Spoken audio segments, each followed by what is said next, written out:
하나님 말씀 봅니다. 구약성경 사무엘상 11장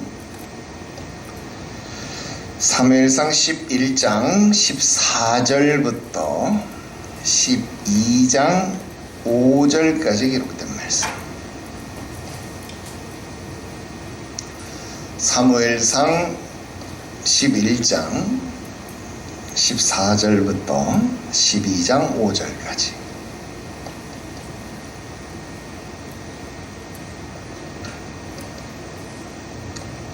우리 함께 한 목소리로 합독하겠습니다. 읽어요. 시작. 사무엘이 백성에게 이르되 오라, 우리가 길갈로 가서 나라를 새롭게 하자. 모든 백성이 길갈로 가서 거기서 여호와 앞에서 사울을 왕으로 삼고 길갈에서 여호와 앞에 화목제를 드리고 사울과 이스라엘 모든 사람이 거기서 크게 기뻐하니라.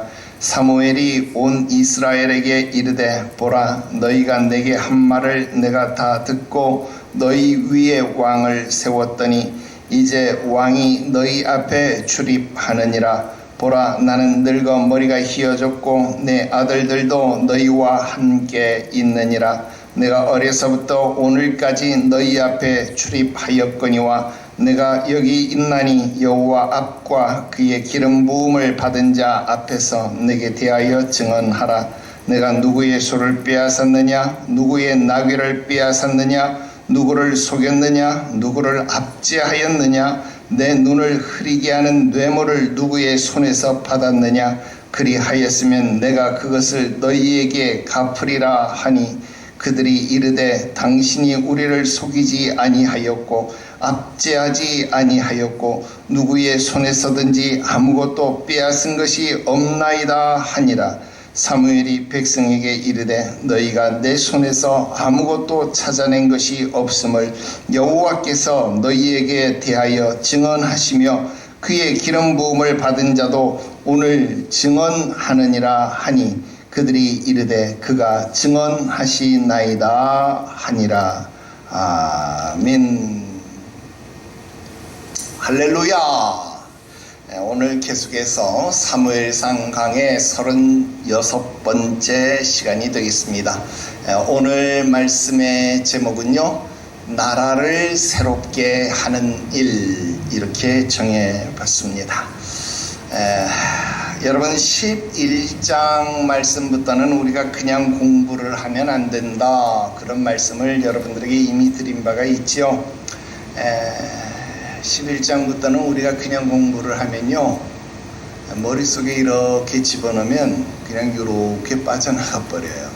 그래서 머릿속에 들어갔을 때 이게 그냥 바로 빠져나가지 않도록 방지턱을 만들어야 된다, 그런 이야기를 했죠. 그것이 바로 배경지식이다, 그런 말씀을 드렸습니다.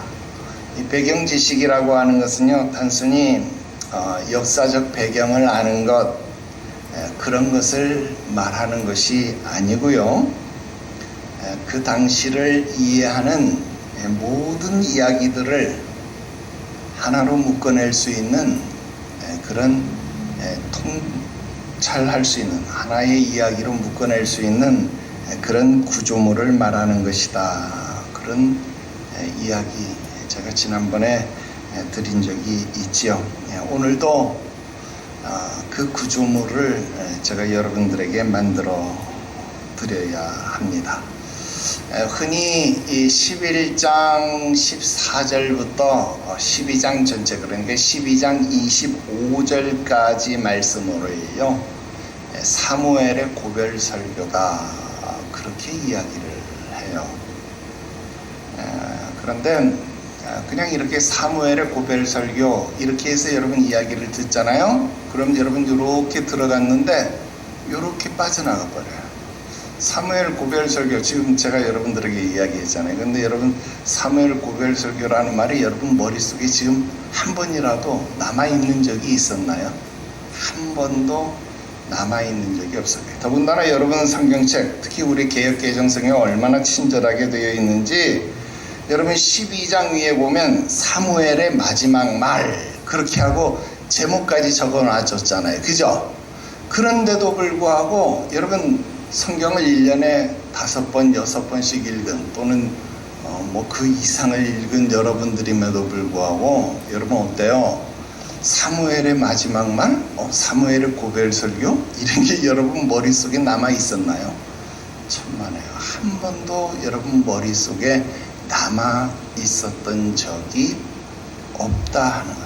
왜 안 남아 있느냐? 그건 이 사무엘의 고별 설교라고 하는 것이 우리 머릿속에 남아 있을 만한 방지턱이 없기 때문에 남아 있지 않다 하는 거예요. 그래서 여러분 이것을 빠져나가지 않으려고 하면 이게 빠져나가지 않게 그물을 만들어 줘야 돼요. 그래서 우리가 이것을 한꺼번에 묶어서 살펴봐야 합니다.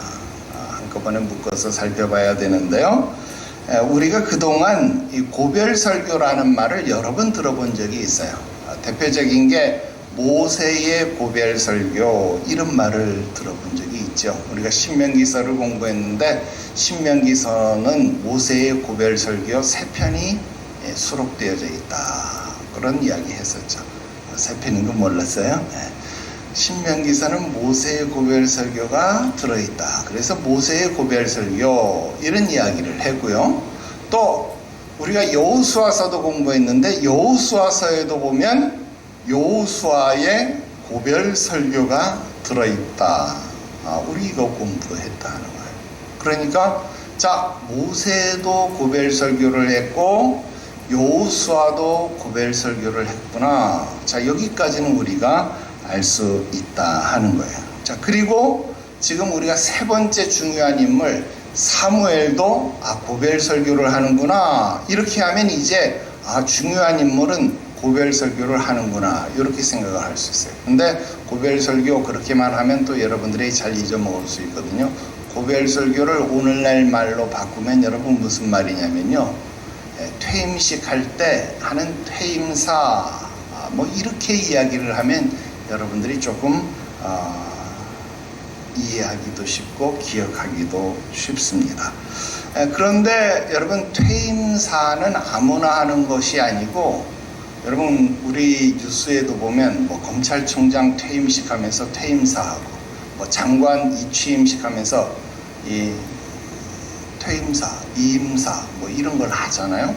그러니까 여러분 이 퇴임사를 한다라고 하는 것은 굉장히 중요한 자리에 있는 사람이 굉장히 작심 발언을 할 때 의미 있는 말을 하는 것이 퇴임사구나 그런 생각을 먼저 한다 하는 겁니다. 자 그러면 모세는 왜 퇴임사를 했을까? 자 모세가 출애굽을 하고 이제 이스라엘 백성들을 광야를 쭉 이끌고 왔는데 가나안 땅에 이제 들어가야 되잖아요. 들어가야 되는데 모세가 못 들어가게 됐어요. 모세가 못 들어가게 됐으니까 이제 여호수아 앞에 정권을 넘겨주면서 야 너희들 가면 이렇게 해야 돼 라고 하는 말을 해야 되잖아요. 그건 굉장히 중요한 말을 해야 되는 거예요. 그러니까 모세가 고별설교 퇴임사를 하면서 굉장히 중요한 말을 해야 했다는 거예요. 더군다나 여러분 그 퇴임사가 어디에 있어요? 신명기서. 신명기서는 뭐라고 우리가 배웠어요? 율법을 알지 못하는 광야 2세대들에게 율법의 내용을 다시 설명을 해야 할 필요가 있었다. 그러니까 언약을 새롭게 재계약해야 할 필요가 있었다. 언약을 갱신한다. 성경에서는 신학에서는 그렇게 표현을 하는데요. 언약을 갱신해야 할 필요가 있을 때 이 고별 설교를 했다는 모세가. 그래서 신명기서의 고별 설교는 언약을 갱신하는 것. 그러니까 시내산에서 모세가 율법을 받았잖아요. 레위기 율법을 받았잖아요. 그 시내산에서 받은 율법을 모압 느보산 모압 평지에서 모세가 가나안 땅에 들어가기 바로 직전에 거기에서 언약을 갱신하면서 광야 2세대들에게 야 이런 거야 하고 언약을 새롭게 한 것, 그것이 바로 모세의 고별 설교였다 이거예요. 자, 그러면 그 다음에 여호수아는 왜 고별 설교를 했느냐? 여러분, 여호수아도 굉장히 중요한 역할이 있었습니다. 여러분, 여호수아도요, 언약을 새롭게 해야만 했어요. 언약을 갱신해야만 했어요. 재계약을 해야만 했어요. 왜? 사람은 광야 2세대, 여러분, 광야 2세대 사람은 그대로인데 계약을 이행해야 할 장소가 바뀌었어요. 모세가 이 사람들을 이끌고 왔을 때는 광야라는 장소였는데, 여러분, 여호수아가 이 사람들을 이끌고 가나안 땅에 딱 들어가니까 이제 이 땅에서 이 약속을 지켜야 돼요. 그러니까 계약을 이행해야 할 장소가 이제는 더 이상 광야가 아니라 어디예요? 가나안 땅에서 그 약속을 지켜야 하는 거예요. 그러니까 사람은 그대로지만 지켜야 할 장소가 바뀌었기 때문에 언약을 새롭게 만들어야 하는, 언약을 새롭게 갱신해야만 하는, 재계약을 해야만 하는 그런 역할을 해야 돼요. 그러니까 여호수아가요, 마지막에 자기가 있었으면 그럴 필요가 없죠. 근데 자기는 이제 죽어야 되니까 언약을 새롭게 갱신해야만 한 필요성이 있어요. 그래서 고별 설교를 했다는, 그게 여러분 여호수아서에 기록되어진 내용이다라는 겁니다. 자, 그러면 사무엘은 왜 고별 설교를 해야 할까요? 왜 사무엘은 고별 설교를 해야만 했을까? 사람도 그대로고, 그 다음 약속을 지켜야 할 장소도 그대로인데 왜 고별 설교를 했을까? 왜 언약을 갱신해야 했을까? 왜 새롭게 재계약을 맺어야만 했을까요? 제도가 달라졌어요. 이전까지는 하나님이 왕이시고 하나님이 직접 그 백성들과 계약을 맺으시고 하나님이 직접 그 백성들을 다스렸는데, 이제는 그 사이에 누가 생기는 거예요? 왕이 생기는 거예요. 왕이 그 중간에 있게 되어지는 거예요.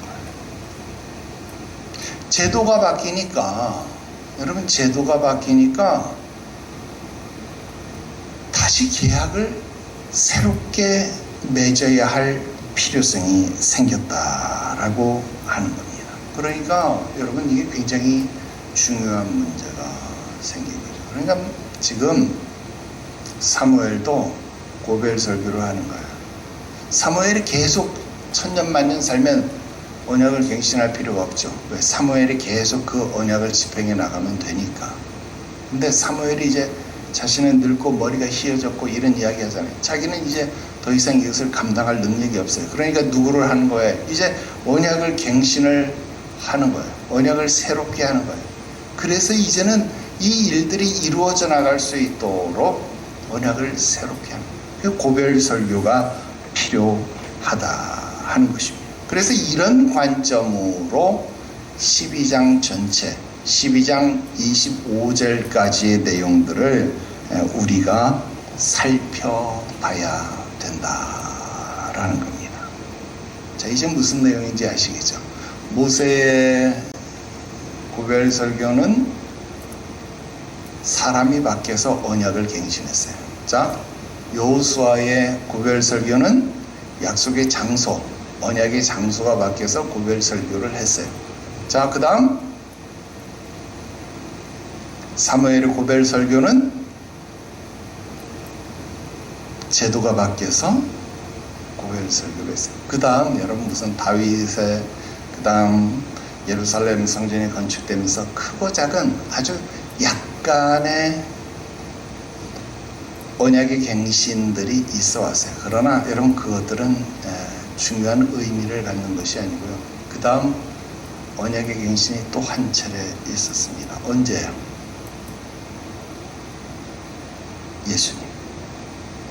예수님 뭐라 그래요? 내가 너희에게 새 언약을 세운다. 내 피로 너희에게 새 언약을 세운다 그랬어요. 여러분, 예수님께서 새 피로 새 언약을 세우기 전까지는 어떤 거예요? 여전히 동물의 피를 가지고 하나님께로 나아가야 하는 거예요. 근데 예수님께서 이제 자신의 피로 하나님 앞에 나아가는 새로운 길을 열어놓으십니다. 새로운 길을, 새로운 언약을 맺으신 거예요. 그럼 언약이 갱신된 거예요. 여러분, 놀라운 일이죠. 여러분, 어쨌든 나중에 그것은 우리가 신약 공부할 때 공부해야 될 내용이고요. 어쨌든 12장은 그런 관점에서 우리가 공부를 해야 이 12장의 내용도 영원히 여러분 머리에서 빠져나가지 않고 이해를 할 수 있다. 오늘 그 정도 여러분 머리에서 빠져나가지 않는 그물을 촘촘하게 짜 놓았습니다. 자, 이제 본격적으로 11장 14절부터 12장 25절까지 공부해야 되는데 우리가 다 공부를 오늘 못해요. 오늘은 5절까지 말씀만 공부를 하도록 하겠습니다. 자, 그런데 오늘 말씀의 제목을 뭐라 그랬어요? 14절에 기록된 말씀, 나라를 새롭게 하자, 이 말씀을 가지고 제목을 나라를 새롭게 하는 일, 그렇게 했잖아요. 자, 그럼 도대체 나라를 새롭게 하는 일, 지금 언약을 갱신하는 일을 나라를 새롭게 하는 일이다, 그렇게 이야기를 했는데 도대체 나라를 새롭게 하는 일이 무엇인가? 오늘 여러분들에게 세 가지를 말씀을 드려야 합니다. 그 세 가지가 무엇인가? 첫 번째로 사울을 왕으로 삼는 일입니다. 즉 사울을 공식적으로 인정하는 것. 그러니까 지금 왕정제도로 바뀌는 거잖아요. 왕을 세웠는데 왕을 인정 안 했어요. 미완성의 제도였어요. 그런데 이제는 나라를 새롭게 하자. 어떤 겁니까? 왕정제도를 공식적으로 인정하자. 그게 나라를 새롭게 하는 일이다, 그 말입니다. 여러분, 이스라엘 백성들이 왕을 요구한 것이 몇 장에 나와 있어요? 8장에 기록되어져 있습니다. 그리고 여러분, 이스라엘의 왕을 세운 게요, 10장 1절에 사무엘이요, 사울을 아무도 모르게 단독으로 불러서 기름을 부었어요. 그래서 왕으로, 이스라엘의 지도자로 하나님이 선택하신 것을 알리고 그에게 준비를 시키더라 하는 것입니다. 그리고 이어서 미스바에 이스라엘 백성들을 모이게 하고 각 지파별로 1000명씩 나오게 한 다음 그 1000명씩 나온 사람들 중에 제비 뽑기를 통하여서 베냐민 지파를 뽑고, 베냐민 지파 중에 또 제비 뽑기를 하니까 기스 가문이 뽑히고, 기스 가문 중에서 또 제비 뽑기를 하니까 여러분 누가? 사울이 뽑혔다라고 하는 겁니다. 그래서 사울을 왕으로 뽑았다라는 것입니다. 그런데 여러분 어때요? 이스라엘의 일부 사람들, 그러니까 성경에서는 불량배다, 그렇게 표현을 했어요. 그 불량배들이 사울을 왕으로 인정하지 않는 사태가 발생했다라는 겁니다. 그동안 성경에서 말하고 있는 공식적인 선출 방법, 제비뽑기를 통해서 왕으로 선출을 했어요. 그런데 왕으로 인정을 못 받는 거예요. 여러분, 오늘날 우리가 흔히 알고 있는 민주주의 선출 방법으로 이야기한다? 그래서 여러분, 제비뽑기가 아니라 여러분 어때요? 선거를 통해서, 투표를 통해서 여러분 왕을 뽑는다고 생각을 한번 해봅시다. 그럼 누가 당선되겠어요? 12지파 중에 가장 이런 표현이 표준어 표현인지는 모르는데 쪽수가 많은 지파에서 왕이 안 나오겠어요? 왜? 투표권이 가장 많으니까. 아닐까요? 그러면 가장 투표권을 많이 가진 데가 어디예요? 에브라임 지파. 그리고 또 에브라임과 한 통속이라고 말할 수 있는 므낫세 지파까지. 그러면 여러분 당연히 에브라임 지파가 그 중에서 왕이 나오지 않을까요? 그것도 아니고 여러분 무력으로 한다. 그러면 여러분 유다 지파가 왕이 뽑히지 않을까요? 여러분 결코 다수결이 민주주의는 아닙니다.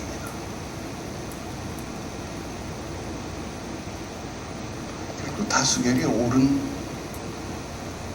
방법도 아닙니다.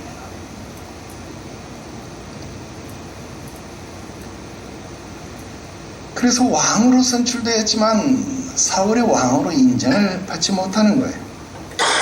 그래서 미완성의 왕정제도, 근데 그 미완성의 제도를 완성시키자 그 말입니다. 그런데 이미 이스라엘은 왕정제도로 돌입했다라는 거예요. 왜? 선지자를 통해서 왕으로 기름 부음을 받았기 때문에 그랬습니다.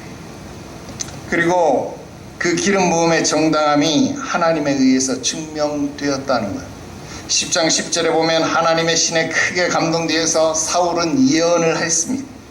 또 11장 6절에서 보면 하나님의 신에 크게 감동되어서 사울이 의분을 일으키고 군사 작전을 감행했다라는 겁니다. 뿐만 아니라 사울은 사람들에게도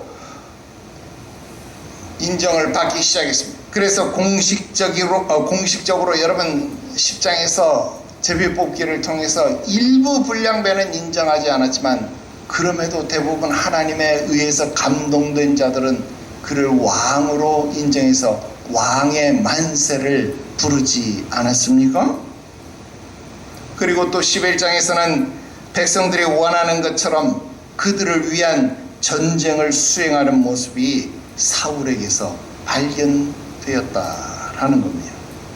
그렇다고 한다면 여러분 어때요? 이제 더 이상 사울을 왕으로 인정하지 못할 하등의 이유가 없다라는 겁니다. 이제는 불복을 끝내야 한다는 겁니다. 오라 우리가 길갈로 나아가자. 그리고 나아가서 이 나라를 새롭게 하자. 무슨 말입니까? 이제는 왕을 인정하자. 이제는 왕을 공식적으로 인정하고 왕을 새롭게 세우자라는 겁니다. 그래서 15절 말씀에 보니까 모든 백성이 길갈로 나아가서 거기서 여호와 앞에서 사울을 왕으로 삼았다 그랬어요. 여러분 이미 앞에서 왕으로 선출하고 또 이미 선지자에게서 왕으로 기름 부음을 받았는데 다시 백성들 앞에서 또 여호와 앞에서 왕으로 추인되었다라는 거예요. 여러분 이런 일이 한 번 이렇게 되니까 뒤에 나중에 다윗도 보면 여러분 왕이 되는 과정이 3번에 걸쳐서 나눠지더라고요. 사울도 그렇게 되더라.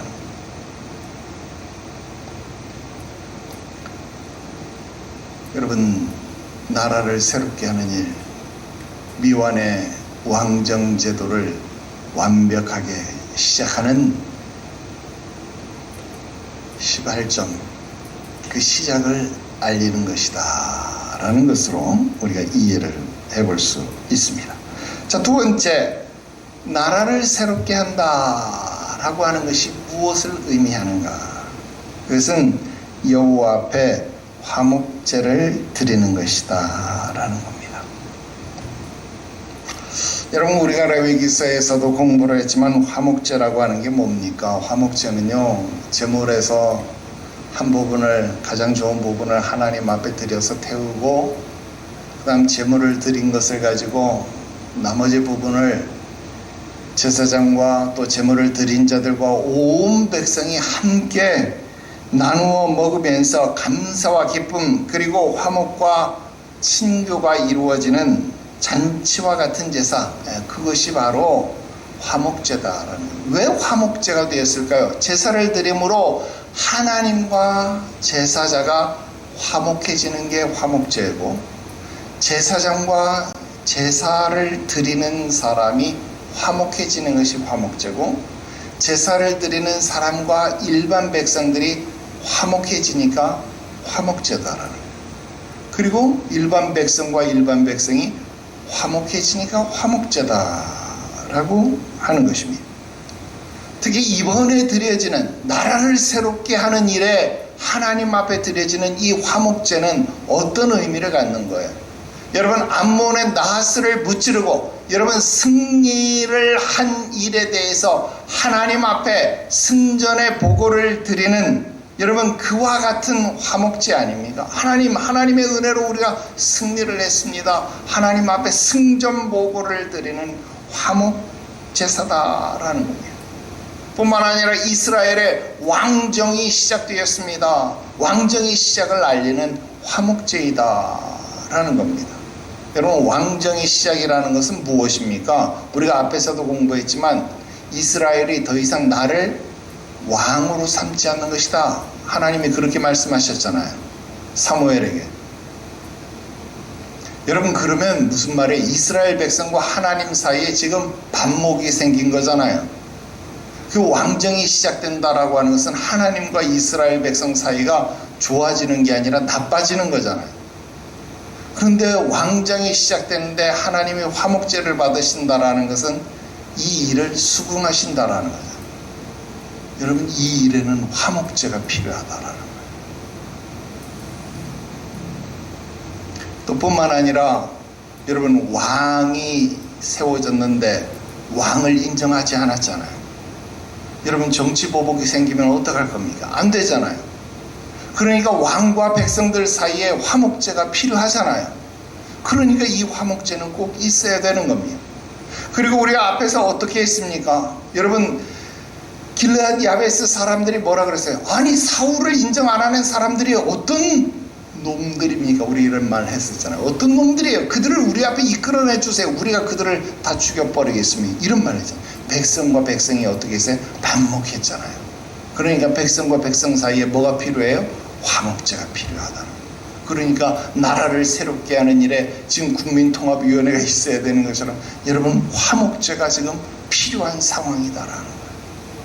그러니까 지금 나라를 새롭게 하는 이 일에 화목제가 필요하다라고 하는 것입니다. 그러니 이 화목제를 통해서 이 나라를 새롭게 하자라고 하는 것, 여러분 그것이 지금 나라를 새롭게 하는 일이 될 것이다 라는 겁니다. 자, 마지막 세 번째 말씀드립니다. 마지막 세 번째는요, 주의 종의 가르침을 받는 것이 나라를 새롭게 하는 것이다 라는 것입니다. 여러분 12장부터는요 본격적으로 사무엘의 가르침이 나옵니다. 여러분 나라를 새롭게 하는 것하고 주의 종의 가르침을 받는 것하고 무슨 상관이 있느냐라고 여러분 말하면요, 아직도 제가 여러분들에게 말씀드린 그물, 이 방지턱을 여러분들이 잘 이해하지 못한 것. 여러분 모세의 고별설교, 여호수아의 고별설교, 사무엘의 고별설교, 즉 이 퇴임설교, 이 퇴임사는 단순한 퇴임사가 아니라 그랬잖아요. 여러분 이 퇴임사는 하나님과 이스라엘 사이에 언약을 갱신하는 사건, 즉 재계약을 하는 것과 같은 기능을 갖는다 그랬잖아요. 그러니까 지금 주의 종의 가르침이라고 하는 것, 사무엘의 가르침이라고 하는 것은 뭐예요? 이 퇴임사는 그냥 단순한 퇴임사가 아니라 재계약의 내용들과 같다라는 의미입니다. 그래서 12장 1절부터 25절까지의 내용은요, 바로 사무엘이 하나님과 이스라엘 백성 사이의 언약을 새롭게 하는, 재계약하는, 언약을 갱신하는 그와 같은 내용이기 때문에 주의 종의 가르침을 받아야만 한다라고 하는 겁니다. 자, 다시 돌아가서 그러면 그 가르침이 무엇인가 하는 것을 살펴봐야 되겠지요. 그래서 1절부터 25절까지 그 언약 갱신 내용, 주의 종의 가르침을 지금부터 살펴봐야 되는데요. 오늘은 5절까지 본다 그랬잖아요. 왜 5절까지냐? 여러분 1절부터 5절까지는요 본격적인 가르침을 가르치기에 앞서서 사무엘이 개인적인 소회를 밝히는 부분이 5절까지 기록되어져 있습니다. 그래서 1절부터 5절까지 내용을 한 절씩 우리가 살펴보려고 합니다. 먼저 1절입니다. 보라, 너희에게 내가 한 말을 내가 다 듣고 너희 위에 왕을 세웠더니 그랬습니다. 자, 여러분 지금 이 말이 어떤 말이에요? 사무엘은요 여전히 왕을 세운 일이 마음에 들어요, 안 들어요? 마음에 들지 않았다라는 사실을 내비치고 있습니다. 참, 내가 너희가 나 앞에 한 말을 다 듣고 내가 지금 너희 위에 왕을 세웠다, 그렇게 이야기를 하는 거예요. 그런데 하나님이 허락하셨기 때문에 내가 지금 그 일을 행한 것이다, 그 말입니다. 사무엘이 지금 이 말을 하는 이유는 뭐예요? 앞에서도 계속 이야기를 했지만 너희에게 진정한 왕은 누구뿐이다? 하나님 한 분뿐이다. 너희들 이걸 절대 잊으면 안 돼. 너희들 눈앞에 지금 왕이 출입한다. 이 출입한다라는 말은 무슨 말이냐면 왕이 걸어다닌다, 이 말이거든요. 왕이 걸어다니지만 야, 너희들 눈앞에 살아있는 왕이, 걸어다니는 왕이, 인간 왕이 있지만 야, 너희들 눈앞에 있는 왕이 진짜 왕이 아니라 너희들 눈에 보이지 않는 하나님이 진짜 왕이야. 지금 사무엘은요 이 말을 진짜 하고 싶다, 그 말입니다. 여러분, 우리가 자식을 키워보면 자식이 원하니까 어쩔 수 없이 들어주는 일 있어요, 없어요? 있다, 이 말입니다. 썩 내키지 않아요. 들어주고 싶지 않아요. 그런데 자식이 하도 들어달라고 말을 하고 때를 쓰니까 어쩔 수 없이 들어주는 일이 있다, 이 말입니다. 나는 내 인생의 경험으로 자식이 분명히 후회할 것이다 라는 것을 알고 있습니다. 지금은 당장 저것을 하고 싶어 하지만 나중에는 분명 저것 때문에 이 자식이 후회할 거다라는 것을 알고 있음에도 불구하고, 그러니까 안 들어주어야 자식에게 좋은 건데 지금 안 들어주면 이 자식은 평생 나를 원망할 것이고 이 자식은 이게 잘못된 선택이라는 것을 영원히 깨닫지 못하기 때문에 이것에 대한 영원한 미련을 갖고 있을 거기 때문에 여러분 어때요? 어쩔 수 없이 들어주는 일이 있다라는 겁니다. 그래서 차악을 선택하는 그런 경우들, 부모가 어쩔 수 없이 자식의 요구를 들어주는 그런 경우가 있다는 거예요. 정말 안타까운 경우죠. 여러분, 목회를 해보니까요, 목회할 때도 그런 비슷한 경우들을 많이 봐요. 정말 바른 것을 말해 주어도 듣지 않아요. 믿지 않아요. 그럼 어떻게 해야 됩니까? 그 원하는 대로 하도록 내버려둬야죠. 주일성수 성경에 나와 있고 목회자가 말하는 거잖아요. 11조 성경에 나와 있고 목회자가 말하는 거잖아요. 너무나도 당연해서 너무나도 당연하게 말하는데 안 듣는 걸 어떻게 합니까? 그 다음에는 더 말 못하잖아요. 그건 이제 자기가 경험해 봐야죠. 자기가 쓴맛을 맛보아야 아는 거잖아요. 목사님, 왜 그때 나를 두들겨서라도 말렸어야죠. 어떻게 두들겨서 말립니까? 내 자식도 말 안 듣는 세상에 어떻게 남의 자식을 때려서 말 듣게 하고 어떻게 나보다 나이 많은 사람 때려서 말 듣게 합니까? 못하잖아요. 정말 안타까운 일들이 발생하는 거예요. 지금 사울이 그런 마음이에요. 2절 보세요. 나는 늙어서 머리가 휘어졌고 내 아들들도 너희와 함께 있느니라. 자, 사무엘이 늙었고 그 아들들이 부패했다. 지금 이 말 무슨 말입니까? 이 말 때문에 이스라엘 장로들이 사무엘 앞에 와가지고 당신 늙었잖아요. 그리고 당신의 아들들은 뇌물 받아가지고 재판을 붙게 하는데 우리 앞에 왕이 필요하지 않겠습니까? 왕을 좀 세워주세요. 이게 그들이 왕을 요구하는 구실이 되었더라, 이 말입니다. 그런데 나도 알고 여러분도 알고 사무엘도 알고 이스라엘 장로들도 알아요. 이게 진짜 원인입니까? 아니잖아요. 이거 진짜 원인 아니었다 이 말입니다. 사무엘이 지금 자신이 늙었다는 사실, 그리고 자신이 아들들이 함께 있다는 사실을 특별히 지금 말하고 있는 이유는요, 너네 왕을 세워달라고 말했지? 그게 지금 이 이유 때문이야? 이것 때문 아니잖아. 그들의 정직하지 못함을 찌르는 말입니다. 3절부터 그 내용 나옵니다. 내가 여기 있나니 여호와 앞과 그의 기름 부음 받은 자 앞에서 내게 대하여 증언해라. 내가 누구 소 빼앗았냐? 누구 나귀 빼앗았냐? 누구를 속였느냐? 누구 압제했냐? 내 눈을 흐리게 하는 뇌물을 누구의 손에서 받았느냐? 그리하였으면 내가 그것을 너희에게 갚으겠다. 여러분, 지금 사무엘이 은퇴하는 자리니까 사무엘이 지금 막말을 하는 겁니까? 아닙니다. 여러분, 사무엘이 지금 퇴임사, 이제 다시 안 볼 거니까 끝장을 보자. 이제 마지막 차례니까 이제 뭐라 그래, 이런 거 뭐 곤주를 부리는 겁니까? 아닙니다. 오히려 사무엘은 23절에서 뭐라고 말합니까?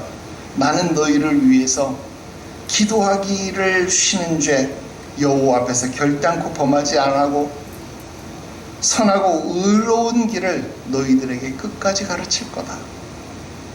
죽는 날까지 가르칠 거다. 여러분, 사무엘은요 그렇게 말합니다. 여러분, 마지막이니까 지금 이렇게 말하는 게 아니다 그 말입니다. 여러분, 나라를 새롭게 하는 일, 나라를 새롭게 하는 일을 위해서 무엇을 해야 되는 거예요? 지난 날의 과오를 제대로 알아야 된다라는 거예요. 자신들이 지난 날에 무엇을 어떻게 얼마나 잘못했는지를 알아야 다음에 세워지는 자, 여기서는 누구예요? 여호와 앞에서 기름 부음을 받은 자, 곧 왕에게 잘할 것 아닙니까? 이게 지금 사무엘이 지난 날들의 일들을 들추는 이유입니다. 그들을 찌르는 이유가 바로 이겁니다. 저도 자꾸 이 지난 일들을 여러분들에게 하는 이야기는요, 여러분들은 못 살게 굴고 싶어서가 아니에요. 오히려 지금 남아 계신 분들은 저한테 잘해준 분들 아닙니까? 여러분들은 칭찬을 들어서 마땅한 분들이죠. 근데 여러분, 지금 이 3절, 4절 이 계속, 여러분, 지금 사무엘이 하는 말하고 제가 여러분들에게 하는 말하고 차이가 있나요?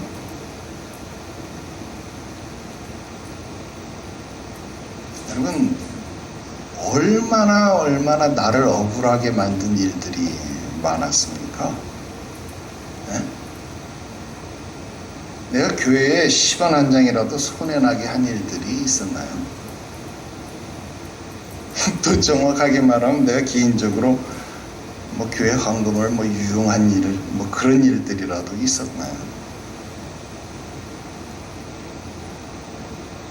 내가 무슨 오곡밥을 지어달라고 했나요? 아니면 생일상을 차려달라 그랬나요? 해외여행을 보내달라 그랬나요? 사이비 교주처럼 떠받들어 달라고 했나요?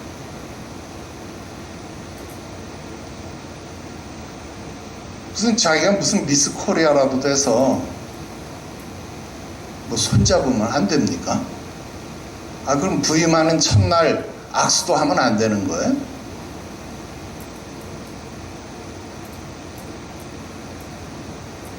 지금 10년 지나서 내가 돌이켜보면 내가 어떻게 참았나, 왜 참았나 싶을 정도로 화가 나서 견딜 수 없는 일들이 얼마나 많았는지 몰라요.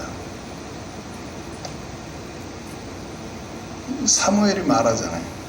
야, 만약 내가 그런 일 한 게 있으면 내가 그건 너희들 앞에 갚아줄 거야. 나도 여러분들에게 똑같은 말 하잖아요.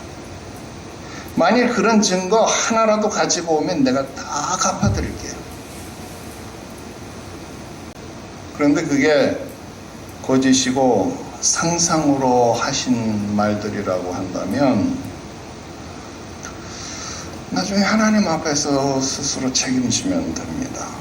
그리고 우리 교회가 받은 상처, 남아있는 성도들이 받은 상처에 대해서도 스스로 생각해야 합니다. 내가 혹시 상처 드렸나요? 나도 내가 책임을 져야 되겠죠. 지금 다른 교회에서 신앙생활을 하니까 아무 생각 없을 수 있습니다. 그리고 세월이 가고 잊고 또 웃고 지나고 있으니까 뭐 다 덮일 일이라고 그렇게 생각할 수 있습니다. 근데 보실래요? 4절 보세요. 그들이 이르되 당신이 우리를 속이지 아니하였고 압제하지 아니하였고 누구의 손에서든지 아무것도 빼앗은 것이 없나이다 하리라. 결국 백성들이요, 사무엘 앞에서 인정하지 않을 수 없었습니다.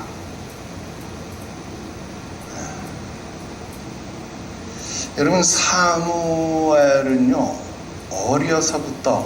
어려서부터 하나님의 집에서 길러진 자입니다. 여러분, 세상에 수많은 목회자가 있잖아요. 다 같이 신학대학원 나와서 목사가 되니까 다 똑같은 목사로 보입니까?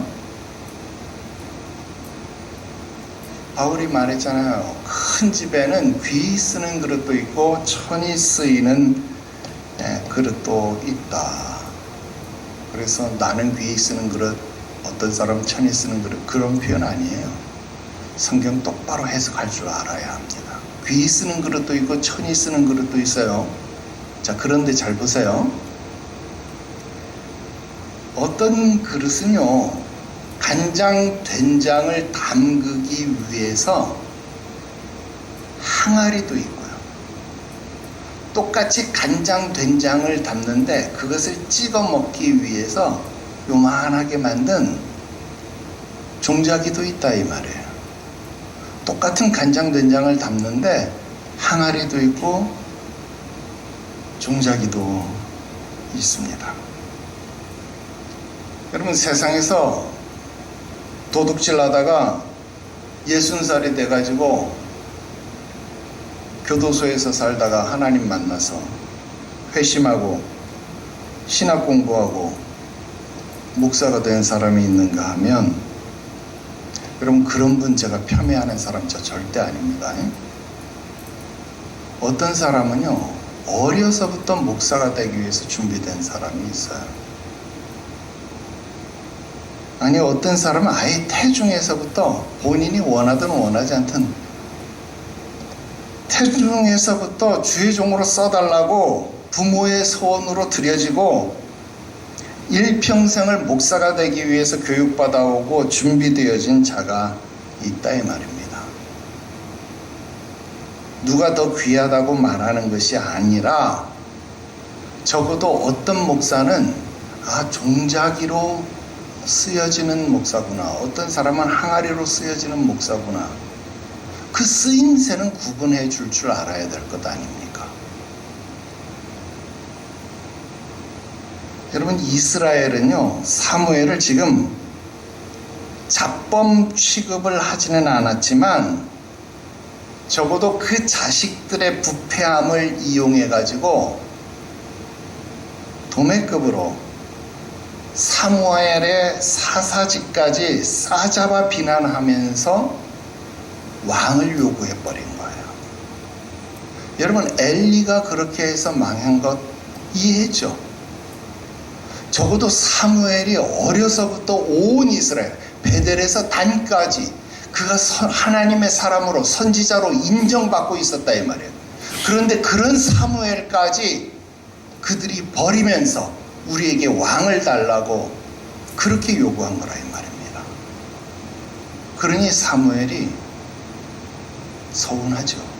섭섭할 수 있죠. 여러분, 세상에 참 못된 목사가 많이 있어요.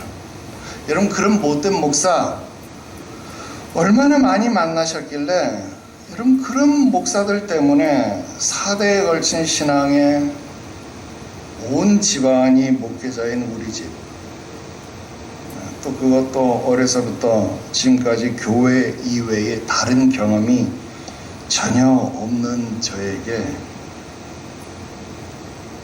참 예전 분들 정말 많은 건 나에게 경험하게 하셨어요. 5절 보세요. 너희가 내 손에서 아무것도 찾아낸 것이 없음을 여호와께서 너희에게 대하여 증언하시며, 결국 시간이 답을 해줍니다. 제가 늘 여러분들에게 말씀을 드렸습니다. 여러분, 하나님은요 절대로 하나님의 교회를 방치해 두는 분이 아니십니다. 만일 세우신 종이 정말 잘못된 자라면요, 하나님이 교회와 성도들을 위해서라도 그 종을 치워버려요. 하나님이 그 교회를 보존해야 될 거 아닙니까? 이게 정답입니다. 여러분, 자연을 보아도 그래요.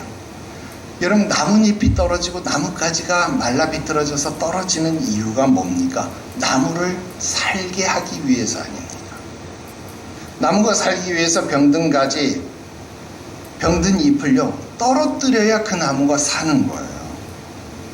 또 추운 겨울에는요 모든 잎사귀를 떨구어야 살 수 있어요. 그래야 봄에 새순이 나고 새롭게 되는 겁니다. 교회에 목회자든 성도든 영적으로 잘못된 그런 사람이 있다면요, 하나님이 목회자든 성도든 아끼지 아니하고 찍어내는 거예요. 성경에 뭐라 그랬어요? 야, 참나무의 가지도 아끼지 않고 찍어내셨는데 접붙임 받던 너희랴. 여러분, 이스라엘도 잘라냈는데 이방인인 우리가 접붙임을 받은 우리랴. 정말 단칼에 잘라낼 수 있다 이 말입니다. 여러분, 그래야 공동체가 살아나는 거예요. 그래야 새순이 나고 잎이 나고 열매가 나는 거예요.